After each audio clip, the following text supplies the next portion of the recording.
খেলাও নাস্তা। পরের দিন ঠিক টাইমে বসে আছে, ও ওর বন্ধুকে বলেছে মার্কেট ভালোই চলছে, এইদিকে লাইলা। এটা উপন্যাস বলছি, ভাববেন না যে আবার কোরআন হাদিস বলছি, উপন্যাসই বলছি। তো ওইদিকে আবার পরের দিন নাস্তা যায়। এই যেতে যেতে যেতে যেতে 1 মাসে 22 জন 25 জন নাস্তা খেয়েছে। তখন লাইলিকে ভয়ে বলছে, ভয়ে ভয়ে, লাইলি তুমি তো বাদশার মেয়ে, আর আমি তোমার ঘরে বাঁধি ঝিয়ের কাজ করি, আমি কাজের মেয়ে, ভয়ে বলতে পারছি না বোন, ঘটনা তো খুব খারাপ। আমার তো মনে হচ্ছে তুমি একজনাকে প্রেম করেছিলে, কিন্তু এখন তো আমি 25টা মজনু দেখলাম 1 মাসে। বলে করেছিস কী রে? বলে প্রতিদিন নতুন নতুন মজনুতে নাস্তা খেয়েছে। তখন বলছে যা আজকে নাস্তা নিয়ে যা, আর একটা খালি প্লেট আর ছুরি নিয়ে যা, চাকু ধারালো। বলে যদি নাস্তা খাওয়ার আগে খালি বুকের মাংস কেটে দেয়। দিয়ে বলছে কে মজনু আছে? বলে আমি মজনু। বলে নাস্তা খাও? বলে দাও। বলে আগে মাংস কেটে দাও। জামিলা এগিয়ে যাও।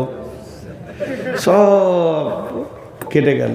এবার নদীর ধারে এক পাগলা বসে আছে, লাইলি লাইলি। তখন ওর বান্দিটা মনে করছে এই হবে রে, হ্যাঁ আমি লাইলির বান্দি এসেছি। বলছে আই তোকেই ধরে চুম খায়। কত প্রেম! এটা লাইলির ঘরের মাটি, লাইলির গা, চুম খেছে। দিয়ে বলছে মাংস কেটে দাও। মাংস কেন? কলজেটা কেটে দিব। বলছে তুমিই নাস্তা খাও। জি। এরপরে লাইলি কোনো রকম তালা টালা ভেঙে কষ্ট করে মজনুর কাছে চলে এসছে। তখন মজনুর চোখ মুজে আছে। চোখ মুজে কি বলছে? যেমন লা ইলাহা ইল্লাল্লাহ। প্রথম কি বলছিল? লাইলা লাইলা লাইলা লাইলা লাইলা লাইলা লা ইলাহা ইল্লাল্লাহ। প্ল্যাটফর্ম চেঞ্জ, বুঝতে পেরেছেন তো? এখন কোথায় চলে গেছু? আল্লাহর প্রেমে চলে গেছে। এবার আল্লাহর প্রেমে যখন ও চলে গেছে, লাইলি আবদ্ধ আছে, আল্লাহ তো আবদ্ধ নাই।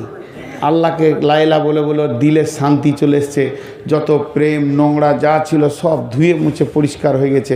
এখনও আল্লাহর খাস বান্দা হয়ে গেছে। তখন লাইলি এসেছে।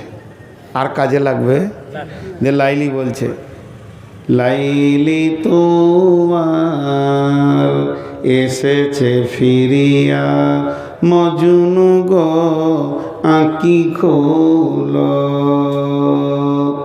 মজনু তোমার কাঁদন শুনিয়া, নদী মরু পর্বতে, বন্দিনী আজ ভেঙেছে পিঞ্জরা, বাহির হয়েছে পথে।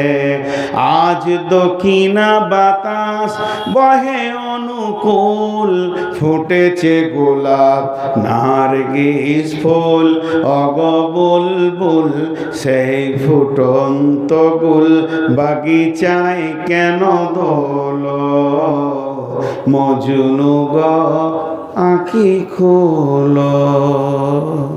এই আবেদন করছে মজনু, এবার চোখ খোল। তো লাইলা চলে এসছে। ওই চোখ খুলবে কোথা? চোখকে তখন আরো চিপে ধরছে। কি বলছে দেখেন এমনি করে, মজনু।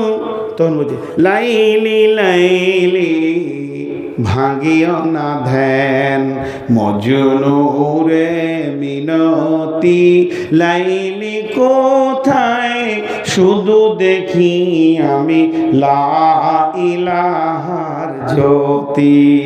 পাথর খুঁজিয়া ফিরিয়াছি প্রিয়া, প্রেম দরিয়ার কুলে, আল্লাহর প্রেমের পরশমানি কখন পেয়েছি ভুলে।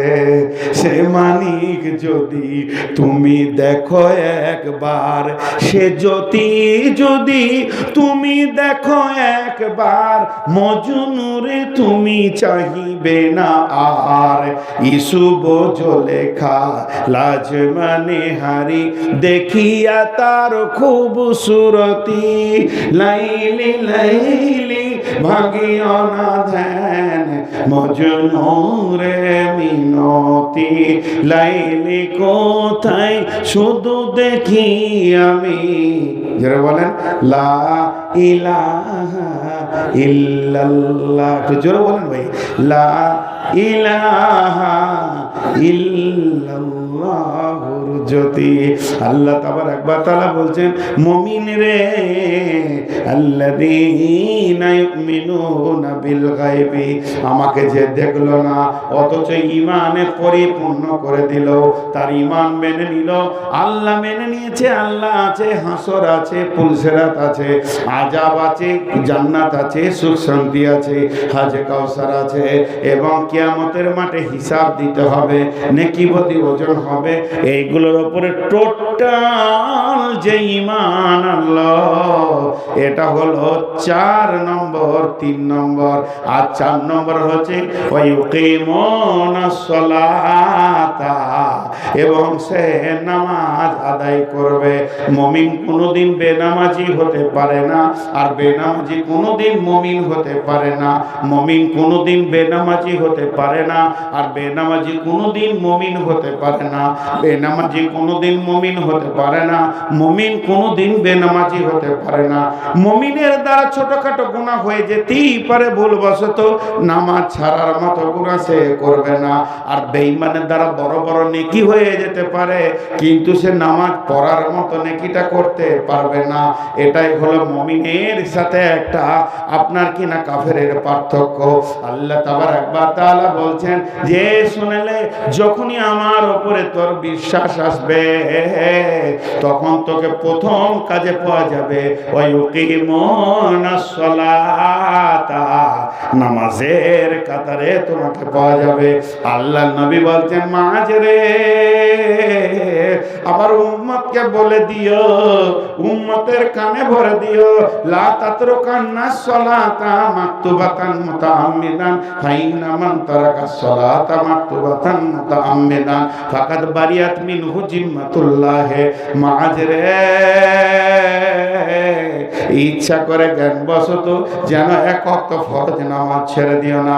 যে ব্যক্তি ইচ্ছা করে জ্ঞানবশত এক ওয়াক্ত ফরজ নামাজ ছেড়ে দেবে, আল্লাহর সঙ্গে বান্দার সম্পর্ক কেটে যাবে।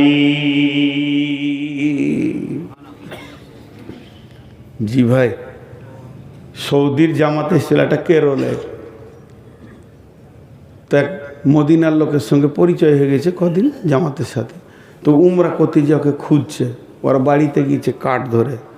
তো গেটম্যান বলছে দোকান মে হ্যাঁ, ওই কেরলেরই গেটম্যান আছে। দোকানে গিয়েছে, দোকানে যে সেলসের কাজগুলো কার করার হিন্দি জানে, ইন্ডিয়ান, বলছে মাকান মে হ্যাঁ, দোকান মাকান, মাকান দোকান। লোকটার খুঁজে পাওয়া যাচ্ছে না। মসজিদে নবীতে আজান হয়েছে, ও বলছে আর ওকে খোঁজার দরকার নেই, আমি তো ওকে খুঁজতে আসি নেই, উমরা করতে এসছি। সুন্নত নামাজ ধরেছে, দেখছি সামনেই হাজির জোহরের সময়। নামাজের শেষে দুইজন মোলাকাত হলো। তো মদিনাওয়ালা বলছে আপনি মেহমান, চলেন খাওয়া দাওয়া করি। হোটেলে গিয়ে খাওয়া দাওয়া সব হয়েছে। ইন্ডিয়ানওয়ালা বলছে ভাই সেই বেলা 10টা থেকে দোকান মাকান, মাকান দোকান করতে করতে আমার দম শেষ। মদিনাওয়ালা বলছে ভাই তুমি ভুল করেছো, কে তোমাকে দোকানে যেতে বললে আর মাকানে যেতে বললে? একটা মুসলমানকে খুঁজে বের করার প্রধান প্রচেষ্টা কি? যখন কোনো মুসলমানকে খুঁজতে যাবে কোনো গ্রামে, অন্য টাইমে যেও না, নামাজের সময়ে যাও আর মসজিদের দরজায় বসে দাও।